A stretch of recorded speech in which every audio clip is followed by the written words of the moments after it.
What's going on, guys? Man, it is Zuko here, and today I'm here to bring you the best team comp in the game. Now, with this video here, I'm going to tell you I have done a whole lot of math, a whole lot of theory crafting, a whole lot of testing, moving pieces in and out, and all of this to finally give you guys a video where I have the best team comp in the game, and it will not get better than this for a very long time. And let me prove it to anyone who would be a naysayer. Let's get straight into this video, man.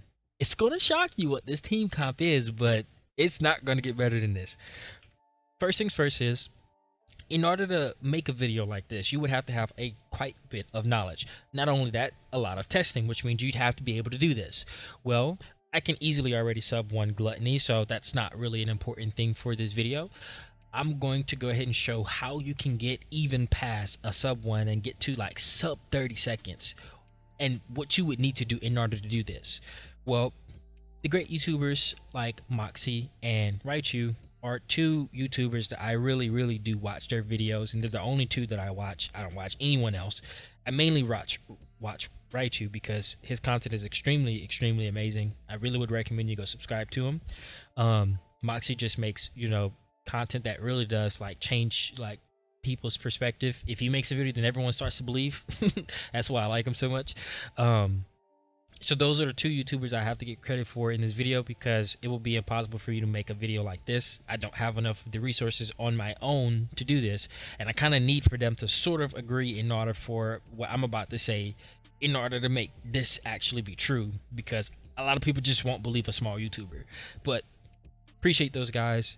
Go subscribe to them, go watch their videos. They'll kind of help you get to this same point here. Now, in this Raichu video that he showed, he basically talked about in normal mode bosses here. This is really important. They came with, like, let's say this attack number, just for the sake of the video, it was 500, and then the chill attack will be like 100, which means it would do more firearm attack damage and then less elemental sort of attack, right? Well, now when you go to hard mode sort of content, it basically reverses.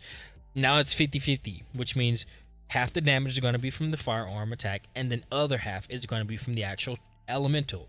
Well, this is really important, because it means whenever it came to everyone and me making all of those videos about defense being so bad in the game, this is the reason why. Now, this is really important, because whenever we're orchestrating the fastest team or the fastest run possible in the game, you have to also basically play the way that they're playing, which means if you can't beat them, join them. This is the reason why I said you need as much hit points as you possibly can have, because if not, you're just going to get completely dusted up by a boss, right? So how can we use this exact same formula of defense sucking and not being useful, because you're going to take a lot of damage and you need to have a lot of other things against a boss, which means defense, what defense does is it only affects, for the most part, this number, which means your defense lowers their firearm attack damage, which means the more firearm attack that they have, the more your defense is going to reduce that number. But this chill attack defense doesn't really affect this. Your chill resistance affects this, which means if you can get away in the game, technically speaking, to actually have a way to actually make it to where you're doing firearm attack and chill attack at the exact same time, which is very easy to do, you'd be able to copy basically what these bosses are doing to nuke all of the people in the game who do not understand how defense and survivability works, which means hit points is technically the best way to sort of run this game. I think it's somewhat unoptimal to run anything other than the most amount of hit points possible, because these results are sort of minor until you can get to some really big options here. Now let's go ahead and explain to you why this is important.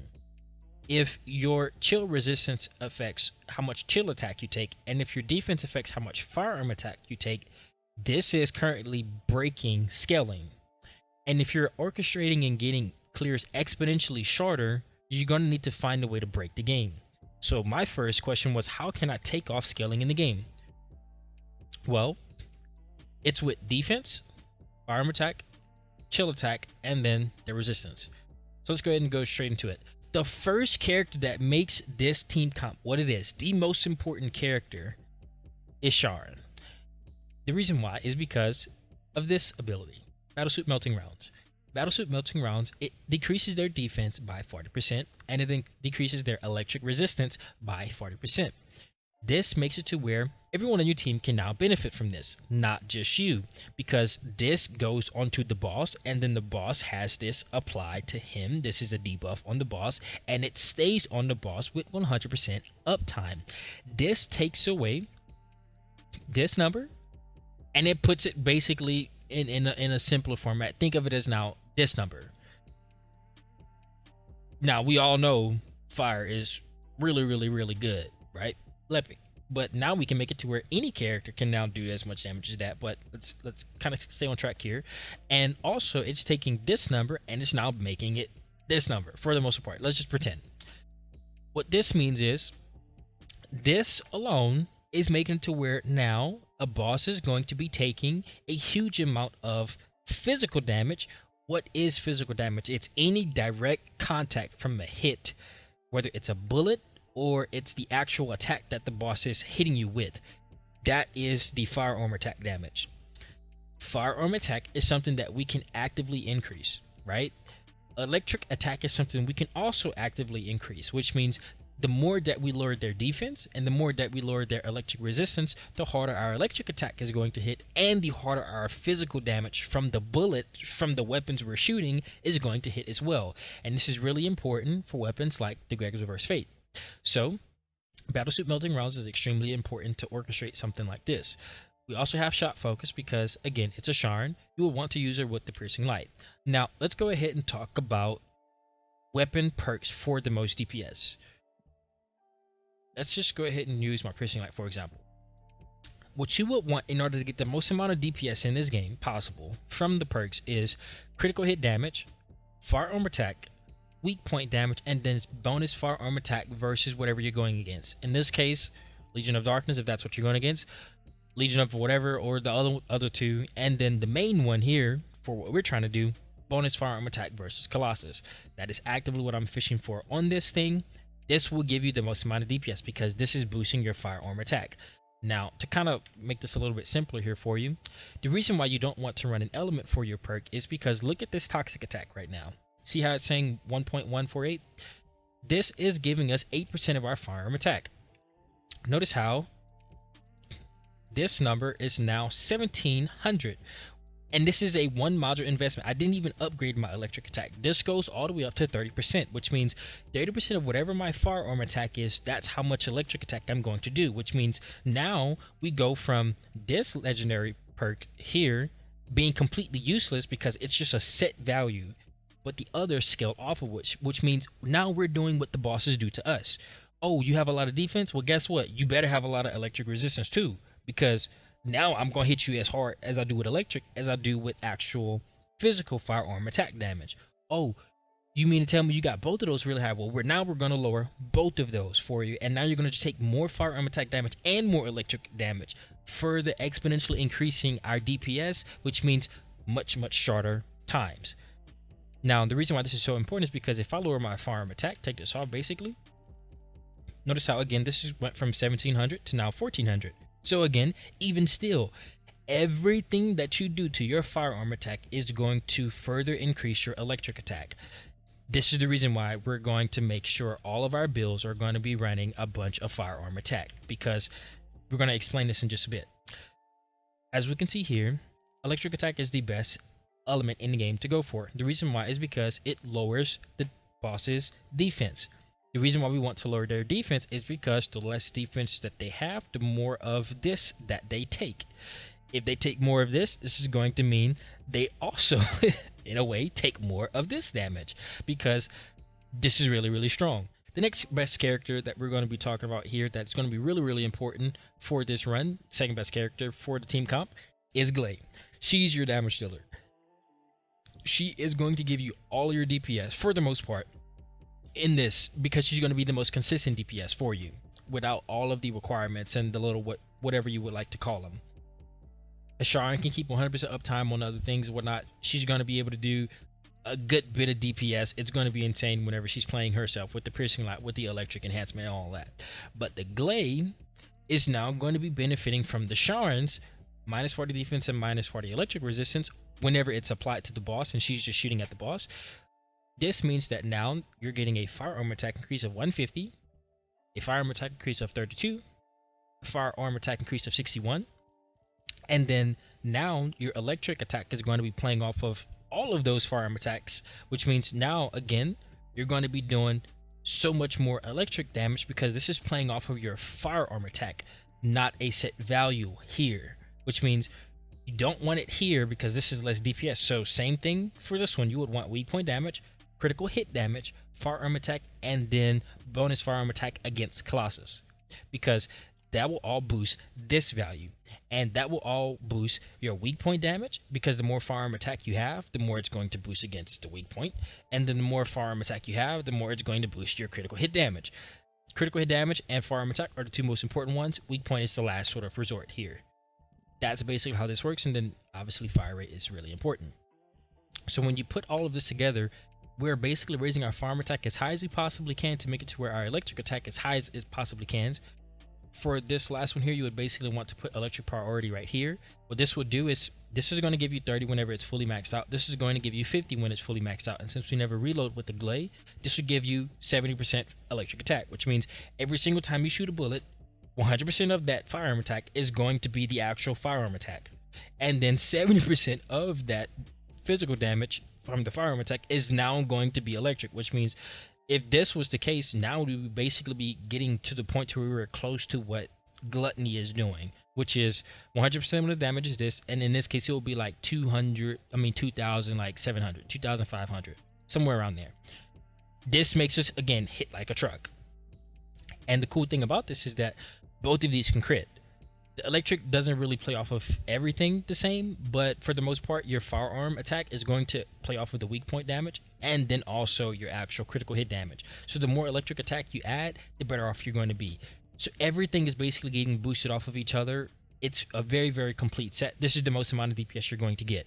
Now, you might be saying, why in the world would you want to run critical hit damage on a glaive? It has a 5% chance of critting. We'll explain that in a bit, but let's go over the build.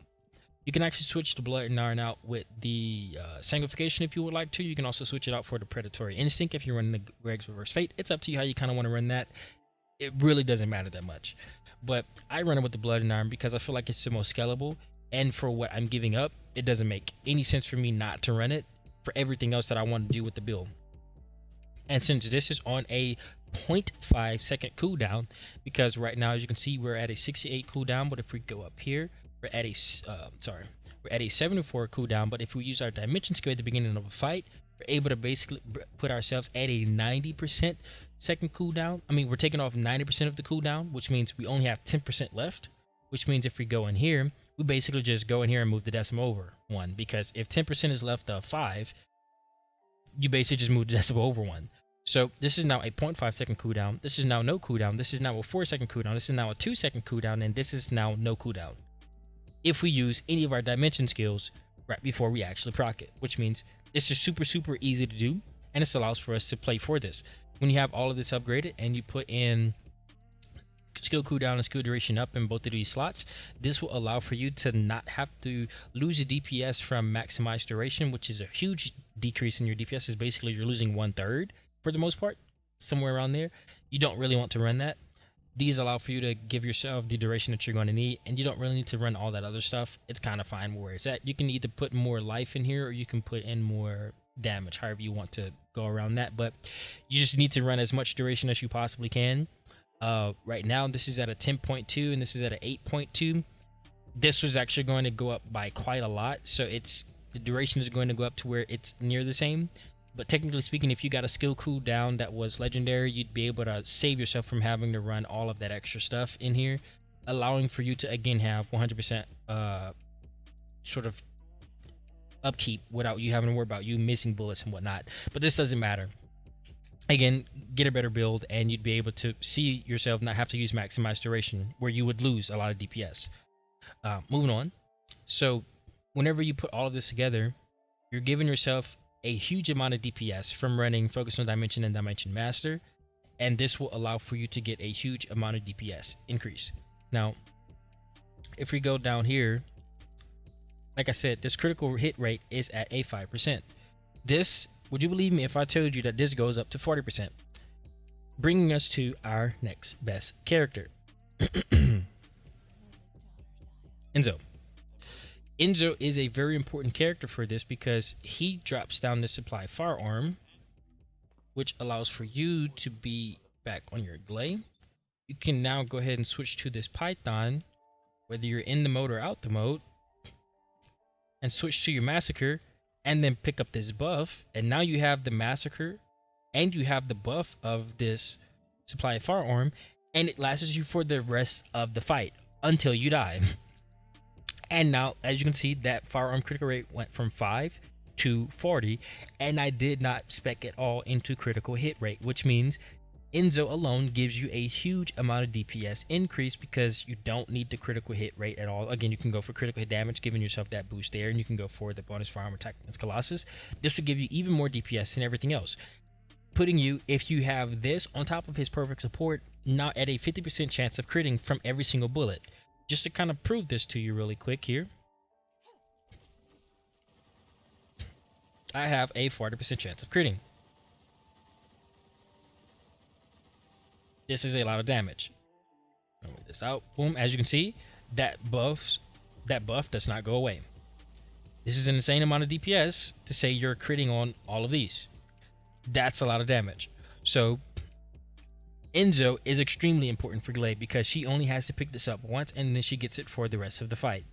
He can pick this up for every ammo and basically give him. So the only way that buff goes away is if you switch your weapon or if you reload. Since Glade never has to reload, she gets it once and then she has it for the rest of the fight. That's really, really important for your massacre, but it's also really important for Glade as a character with the Greg's Reverse Fate. If she would rather use that weapon, which is a really good option as well, it's still going to be doing a lot of DPS, so it doesn't matter if you want to use the Greg's Reverse Fate or the Massacre. I would recommend the Massacre. It's just a little bit more scalable for the critical hit damage, for the fire rate and whatnot, but it's up to you. Honestly, it doesn't matter.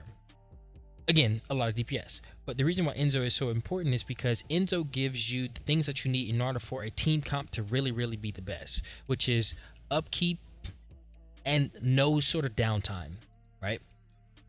So this is basically what I have for my Enzo right now. Let me explain why this is a good set, but you can technically move this around quite a bit and still find a lot of success. The builds don't really matter. It's more about the actual main abilities that we're talking about here that really make this what it is. You can kind of move the abilities around a bit, but you need to supply firearm. Again, this is giving you a plus 29 to your critical hit rate. Really, really nice. This is also giving you weak point damage increase of plus 15%. So again, as a Glade, you just have this forever. Huge, huge DPS increase, especially if you're again running critical hit damage. Perfect support, firearm attack increase, plus 20. Everyone on your team becomes a Glade. Super huge boost, and this has no cooldown because you can do this every 9 seconds. And again, your duration is going to be 10 seconds. You can actually get this higher even, but that doesn't really matter. You don't really have to worry about that. You just want to make sure you have enough MP to do this over and over again. So MP recovery in combat and max MP. Having both of those means that now you can basically do this over and over and over again. And since you're orchestrating mechanic skip clears, which means one person's holding onto the boss, you don't have to worry about life that much. So you can just honestly go straight all out into as much DPS as you possibly can. This is a huge amount of DPS increase for not only you as a character, as an Enzo, but for everyone on your team, allowing for you with the Greg's Reverse Fate to hit extremely hard. And everyone on your team is now hitting even harder with the Greg's Reverse Fate on top of already their own boost as well. So Asharn with this boost, with the Piercing Light, the first character we talked about, is hitting extremely, extremely hard because now every single shot is critting with how you have the Piercing Light build. And it's just even more weak point damage and then even more firearm attack. She basically is getting probably the biggest boost out of everyone from an Enzo being on the team. But the Glade already as well is getting a huge big boost, and I'm gonna show you how this is getting even stronger as we keep going on. Now, one thing to also note is that running these two will allow for your actual little drones here to be hitting for about 20k per shot. You're going to get about 3 shots per second, which means if 4 people on your team are going to be hitting for 20k, you add all that up, in 1 second you could be hitting for 240k every second, non-crit. You can actually get this all the way up to 50k very easily by just putting in the skill critical hit rate and skill critical damage. You can go for both of the skill critical hit rates if you want to, and this will also give you a plus 30% increase to your damage, which will put you right at around 1.5 if you wanted to basically make it to where you're critting overall more, and that will give you an exponential boost to say that everyone's going to be doing this. This is a lot of damage, and it's going to make a huge difference in the fight whenever, again, we're looking at the boss now having their defense lowered, because all of this damage is firearm attack damage. So this is really strong. So you can kind of, again, choose what you want to do with this. If you want to just run the stem accelerant, you can kind of leave these two out. It's up to you how you kind of want to run that. You need to run some sort of range, because you need to make sure that your teams always get these boosts, and you need range in order to make sure your drones always are in a radius to where they would grab this. Now the radius for this is actually already extremely like wide, but you would want to make sure that they always get this. So that's the reason why I run it like this for the people that are like across the map. But if they're all nearby, then you can switch this out for amplification control, and you would be able to, you know, save yourself a little bit of points there. You don't need to run a duration, so you can honestly use this to run 2 of the skill critical hit damage, and then you can run the skill critical hit rate 100%. This will make it to where now again you're hitting over that 50k mark, and that's a lot of damage. To say again, you would go from 240k to now possibly 500 to 600k every single second. And whenever you're looking at, again, this being the number to beat, every 600k every second is a lot of damage. To say you're also giving them, again, the firearm attack increase boost and everything critting. This really does add up. So it's really optimal for you to have an Enzo on your team. Honestly, it's impossible for you to get these clears without an Enzo. Enzo is the most important character in this game whenever it comes to this. No one believed me when I first made this video, but now all of a sudden Moxie says it, then everyone wants to believe. It's funny. Anyways, moving on. Another thing that's really important about Enzo is while he's doing this, and this has 100% uptime, this also makes it to where everyone on your team never has to worry about bullets. You're always going to have ammo. You don't have to pick up anything, which means everyone is just constantly just beaming over and over and over again. There's no downtime. This is extremely important, because anytime you have to stop and reload, anytime you have to stop and go pick up ammo, that's a slower run. That's Enzo for you. Moving on. The next character that we have that's going to be really important for you, the most important character, is Eugen. Now, you might be saying, Eugen, what? Why is Eugen important? I'm going to explain why. So, Eugen is a character where if you put him with the Gregs of First Fate, he's going to do more damage than everyone else on your team, with an Enzo as well. He's going to be doing more damage than all of them. Every last single one of them. He's going to be doing the most damage out of everyone with the weapon DPS. And let me show you why. So first things first is, let's go ahead and look at this passionate sponsor. What this does is, it gives you 7.5 firearm attack and skill power modifier, which is basically going to affect your heals here, for up to 10 seconds, 10 stacks. This will have 100% uptime on him.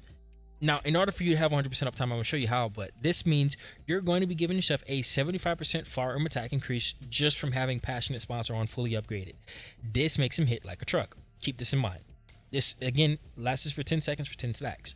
Well, what's cool about this is all of your actual cooldowns here are going to be shorter than this, except this one.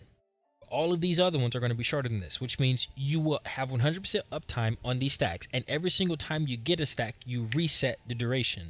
This is really important. Now, what's cool to note about this is whenever you proc your hyperactivity, if you run this with the I'll just go ahead and do it right here. If you go ahead and run it with Battle of Stamina, you can make it to where, again, this basically has 100% uptime on this ability. Now, only you get hyperactivity, but what does hyperactivity do? It gives you a firearm attack increase of 23. You now become a Glade. Pair this with an Enzo and all the other stuff that we talked about with the Sharon.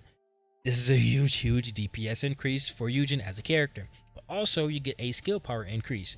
This is basically buffing your heals. And since this is going to have 100% uptime, this is going to be really important. Moving on, the other one that we have is Stimulant. You give this to you and your team. If you put this on, there's two characters that you would want to put this on for the most amount of DPS. You would want to put this first on your Glade, because your Glade is going to benefit from the skill power increase and also the firearm attack increase as well. Both of those would give her a huge boost. The only other one you would want to put it on would technically be the actual Sharn. It wouldn't be as effective because she doesn't benefit from the skill power. So I would just say put this on the Glade, and you would get the most amount of DPS from this possible, because she's going to get the firearm attack increase boost, which is going to be huge, whether she's using the Great Reverse Fate or the actual Python in Massacre or without a Massacre. And the skill power increase is going to give her that huge boost in Massacre as well. So, but he gets both of these, which means he increases his DPS firearm attack by 34%, and then by 23%.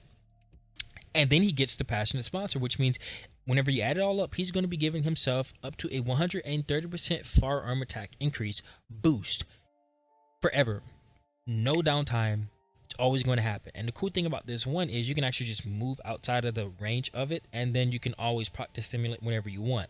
So you can technically not run skill expansion, and that would technically work really, really good for you. Skill duration would be nice. You would definitely want to run that. I don't have them upgraded. I currently have a energy activator crafting right now, and I'm definitely putting it on Eugen. This is going to be a character that I'm actively going to level up for and actually do this with, because his DPS is already insane after I've done my testing and putting all of the stuff on him. Now, again, you're giving yourself 2 skill power boosts, but you're giving, again, the Glade this power boost here. Now let's talk about how to keep this up 100% of the time. This is going to be really, really important. So again, depending on how you want to have this built, this will basically have 100% uptime. If you're running it with this, which means if you run Duty and Sacrifice with this would now be really, really strong as far as that boost there. But the biggest thing is you lose that firearm attack increase boost. So I would never run it with Duty and Sacrifice, just because you would be losing a lot of damage from this. But it is really nice, and I think this is not important because of how allergy works. So I don't run it with that. I would only recommend the first aid kit. But Passionate Sponsor with this version means now you use this again to easily get these firearm attack increase. And then this one, the most important one, the regular version gives you a, whatever it's hitting, a received damage increase of 10%. I don't know if that works for the Colossus. If it does, then cool, more damage. If not, then I didn't calculate that into my DPS calculations with this, so I just pretended that it didn't. I don't know if it does or not, but I don't think it does because it doesn't say it in here. What this does is anytime you throw this onto the Colossus, this will make it to where as you're shooting him, everyone on your team within the radius of this attack gets recovery, which allows for you to, again, boom, proc this. This will happen over and over and over and over and over again, and it has no cooldown, 100% of the uptime, which means now as everyone is just simply shooting the boss, everyone is constantly being healed, which means you're now all immortal, which means now they don't have to sit next to you. You're just always alive. This is really strong. Now, again, if you want to pair this with the first aid kit, I would really, really recommend. I think that's a really good way to do it in case, you know, they get out the range or whatever it may be. This is extremely strong. This is what I would recommend for your Eugen. I am currently working on my Eugen right now just to try and get this to happen here, so that way I can have either of these builds completely, you know, fully min-max how I want them to be. I want to make a community of elite players who are just simply trying to get this content done as fast as possible to grind for whatever may come into the new actual boss. Whether it's a new Transcendent module, it's better drops. Let's say they make it to where it gives you, you know, 1 million gold. Who knows, you know? Just having an elite squad of team. And currently I already have a team that I do this with. But if they're offline, just so that way we all have a community of players we know can count on to get the run done fast, who know how to do mechanic skips, who knows how to do all of this stuff, I'd recommend it. Put your information into the comments. I'll hit you up from the Discord. Give me your Discord IGN, and I'll hit you up in the Discord, and then I'll go ahead and test you out, see what it feels like. And if you're making the cut, then I'll send you an invite to a very, very, very private Discord where it's going to be only some extremely sweaty players trying to, again, get this game done as fast as possible with all of the hidden builds, all of the hidden tactics, all of the hidden everything. So I decided to do a quick summary here for all the people who didn't want to watch the entirety of the video. Welcome all the low attention span people. Let's get straight into it. So for Sharn, what she's doing for the team here. We're trying to basically break the scaling of the game, allowing for us to take as much of the boss's life points as we possibly can. Sharon allows for us to do it by lowering the boss's defense. Lowering the boss's defense by 40% is really, really nice. And then also lowering their electric resistance. This is now something that we can use to scale everything else off of in the game, allowing for us to use weapons like the Great Reverse Fate that play off of our firearm attack for all of the extra bombs, allowing us for hit to hit extremely, extremely hard. But as a Sharn, you can also use the Piercing Light if you would so choose, or if you wanted to lower their defense even more, you can even use the Devotion, and this would allow for you and everyone on your team to benefit from this extremely big decrease in the boss's defense. That would be altogether a 70% decrease in the boss's defense just from you alone as a Sharn with your battlesuit rounds, and then also the Devotion, and then the actual defense being weakened from the electrocution from the actual electric damage that you have would allow for that to get even lower, basically completely neutering all of a boss's defense, allowing for you to completely break all of the scaling in the game, meaning you now actually all hit firearm attack wise extremely, extremely hard. And if you're doing electric damage through the guns as well, now that electric damage is now going to skyrocket, allowing for you to again break the scaling in the game. Sharon is the most important character in the synergy. Next up we have here is Glay. Glay allows for you, whenever you pair her with the Sharon, to be the most consistent gun damage, and since defense is technically lowering the physical damage, that means whenever we take away the defense, now all of our guns are going to be doing more DPS, and since Glay is a gun damage character, this allows for her to hit extremely hard, not only per the physical damage of the actual bullet, but the electrical attack per bullet as well is being increased whenever you run electric enhancement off of the percentages, not as a legendary perk slot. This would allow for you to increase your damage exponentially by a lot. And then we go ahead and move on to the Enzo. This allows for you as an Enzo to give everyone on your team a huge critical hit rate boost whenever you have supply firearm on top of the actual 4, allowing for you to give them a 50% increase into their critical hit rate. This puts your actual Python as a 50% chance of critting when the the stock sort of critical hit rate for the Python is 5%. You now have a 50% chance of critting per bullet. This allows for Blood and Iron to be extremely, extremely good as a perk. This allows for you to not have to go into massacres at all, because then the Python does non-attribute damage. This allows for you to actually use this to boost Enzo's drones that do non-attribute damage, which allows for you to go from 20k per single shot of the drones to now 50k very, very easily, non-crit. And whenever you start actually speccing into crit, you're looking at going from 240k per second with an Enzo if 4 people get the drones, to now you being able to take that 20k to 50k, which means you'd be doing 150k times 4 every single second non-crit. That would be an insane amount of DPS per second just through the Enzo being paired with the Glay, being outside of our massacres and actually using the Python. This is a huge, huge synergy here, and also her being able to have that high of a critical hit rate on the Python is insane as well. And then we have the next best character here, Eugen. Eugen is going to make it to where not only is Enzo giving them 100% upkeep on all of their ammo, but he's going to be giving everyone 100% upkeep on their life. One of the most valuable resources in a run not being slowed down. You don't have to worry about ammo, and you don't have to worry about your life. He procs his 2, and his 2 allows for everyone within the radius to constantly heal itself over and over and over again.